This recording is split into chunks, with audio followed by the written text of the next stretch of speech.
السلام علیکم۔ آج اس حدیث میں میں آپ کو بتاؤں گی ایک لڑکی کے مرنے کے بعد عذاب میں مبتلا ہونے کا بیان۔ اس سے پہلے آپ نے میرے چینل کو سبسکرائب نہیں کیا تو میرے چینل آپ کے مسئلے کو سبسکرائب کر کے بیل نوٹیفیکیشن کو آن کر دیں تاکہ آپ میرے تمام اپڈیٹ سے آگاہ رہیں۔ یہ بالکل فری ہے۔ ساتھ ہی اس حدیث کو ضرورت مند لوگوں تک پہنچا کر کار خیر میں شامل ہو سکتے ہیں۔ حضور صلی اللہ علیہ وآلہ وسلم کی خدمت میں ایک بزرگ عورت آئی اور کہنے لگی، یا رسول اللہ، میری ایک بیٹی جوانی ہی میں مر گئی تھی۔ بہت دن ہو گئے، میں نے اس کو کبھی خواب میں نہیں دیکھا۔ مجھے کوئی ایسا عمل بتا دیجیے جس کی برکت سے میں لڑکی کو خواب میں دیکھ لوں۔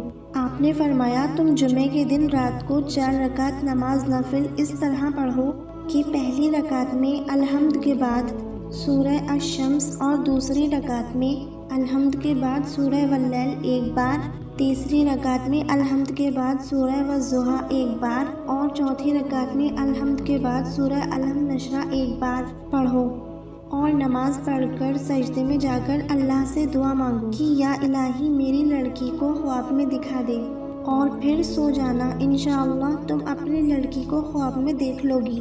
بزرگ خاتون نے یہی عمل کیا اور لڑکی کو خواب میں دیکھا۔ پھر صبح ہو کر حضور صلی اللہ علیہ وآلہ وسلم کی خدمت میں آئی، رو رو کر کہنے لگی، یا رسول اللہ، آپ کی برکت سے میں نے اپنی لڑکی کو خواب میں دیکھا۔ یا رسول اللہ، وہ دوزخ کے بڑے بڑے عذابوں میں پھنس رہی ہے، میں اس کے حال سے نہایت بے چین ہوں۔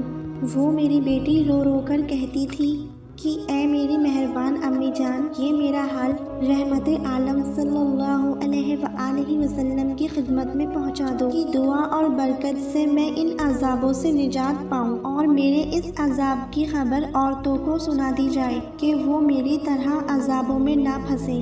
حضور صلی اللہ علیہ وآلہ وسلم نے فرمایا کہ جو عذاب تم نے اپنی بیٹی پر دیکھا ہے وہ بیان کرو۔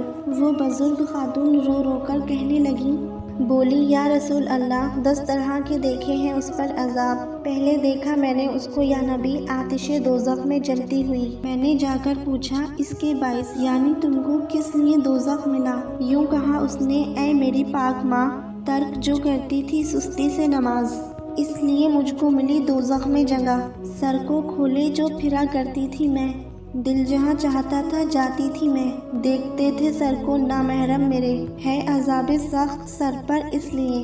چغلیاں جو کیا کرتی تھی میں، یہ گناہ سر پر لیا کرتی تھی میں، ایک کی میں بات کہتی ایک کو تاکہ پیدا آپس میں تکرار ہو، اس لیے ہے آج مجھ پر یہ عذاب۔ کیا کہوں، جیسی ہے حالت خراب، غیر مردوں سے جو نہ چھپتی تھی میں، سامنے سب کے پھرا کرتی تھی میں، اس لیے ہے آج اس خدا کا عذاب، اس وبا سے ہوں گرفتار عذاب۔ کہتی تھی جو اپنے شوہر کو برا، تکلیف اس کو دیتی تھی صدا، اس کے کہنے سے جو نہ کرتی تھی کام، بدخلاف شوہر کرتی تھی کام، اس لیے آج یہ میرا حال ہے۔ ماں، اپنا ہی تو میرا یہ اعمال ہے، بے اجازت اپنے شوہر کی صدا، مال میں نے بیجا ہمیشہ خرچ کر دیا، اس سبب سے یہ غضب مجھ پر ہوا، ہوں بہت سختی کے اندر مبتلا۔ اے میری ماں، میرے شوہر کو بلا کر مصطفیٰ سے معاف کروا دیجیے میری سب خطا۔ پھر نبی نے شوہر کو اس کے بلا کر سامنے اپنے بٹھا کر یوں کہا، بخش دے اپنی بیوی کی ہر خطا، ہے عذاب سخت میں وہ مبتلا۔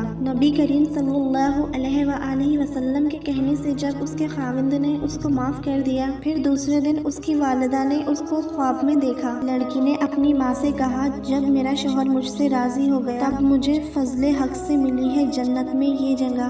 میرے اس حال سے عورتوں کو نصیحت کرو کہ اللہ کے خوف سے ڈریں اور اپنے شوہر کی فرما برداری کریں۔ پھر اس لڑکی نے کہا، مسلمان عورتوں، میرے اس حال سے عبرت حاصل کرو، اپنے دل کے اندر خوف خدا کرو اور نامحرم مردوں سے پردہ کرو، کام کی اپنی تم خود مختار ہو، عمل کر لو، پھر بیڑا پار ہو۔